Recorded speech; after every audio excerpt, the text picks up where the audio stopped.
ఒక్కోసారి మనము ఎంత భక్తులంగా ప్రార్థనాపరులంగా ఉన్న మనకు శత్రువులు ఉంటారు.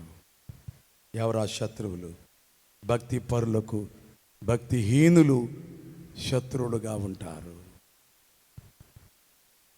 దేవునిని నమ్ముకున్న వారికి దేవునిని నమ్మని వారు శత్రువులుగా ఉంటారు. నువ్వు ఆరోగ్యంగా ఉన్నా చూచి వారవలేని వారు, నువ్వు అందముగా ఉన్నా చూచి వారవలేని వారు, అన్నీ కలిగి ఉన్నా చూచి వారవలేని వారు, నీ బిడ్డలు బాగున్నా బావుగా చదువుకుంటున్నా వారవలేని వారు, మంచి ఉద్యోగాలు నీ బిడ్డలు చేస్తుంటే వారవలేని వారు, నీ పంట బావుగా పండితే వారవలేని వారు, నీ చెరువు సేద్యము బాగుగా ఫలిస్తే ప్రక్కన పాడైపోయిన చెరువు కలిగిన వారు బాగుపడిన నిన్ను చూచి నీ చెరువును చూచి వారవలేనటువంటి వారు.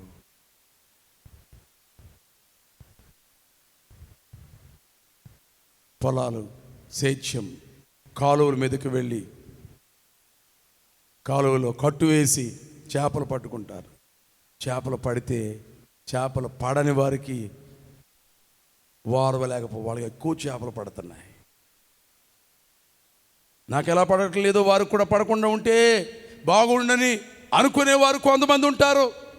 పాస్ అయితే ఒక అబ్బాయి, ఫెయిల్ అయిన అబ్బాయి అనుకుంటాడు, వాడు కూడా ఫెయిల్ అయిపోయి ఉంటే బాగుండనుకుంటాడు. కానీ మన దేవుడు ఫెయిల్ అవనిచ్చే దేవుడు కాదు. దేవునికి స్తోత్రం. చప్పట్లు కొట్టండి. ఓడిపోనిచ్చే దేవుడు కాదు, పడిపోనిచ్చే దేవుడు కాదు. పగవారి కంటికి ఇంకా బాగుగా ఉండేటట్లు నిన్ను చూపించి సంతోషపరిచి అందరిలో నిన్ను ఘనపరిచే దేవుడు.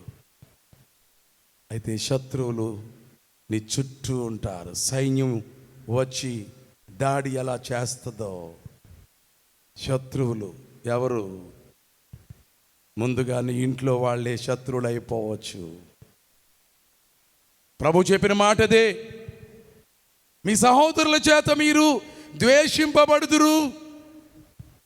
యేసు ప్రభు చెప్పిన మాట,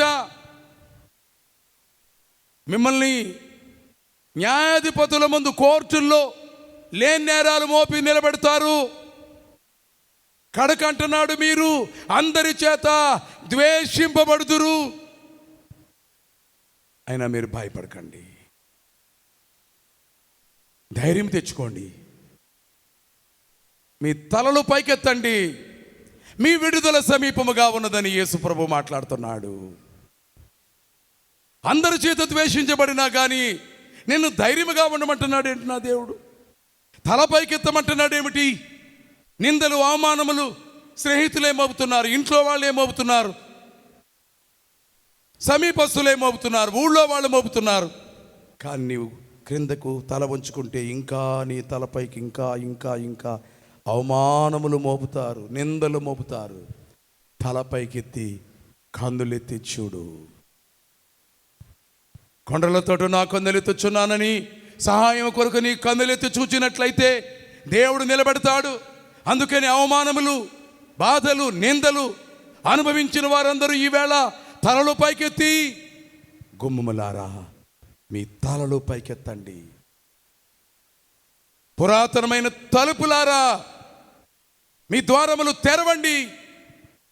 ఇదిగో మీ రాజు, మహిమగల ఈ రాజు, సైన్యములకు అధిపతియగు యెహోవా, ఆయనే మీ రాజు గనుక తలలో పైకెత్తండి.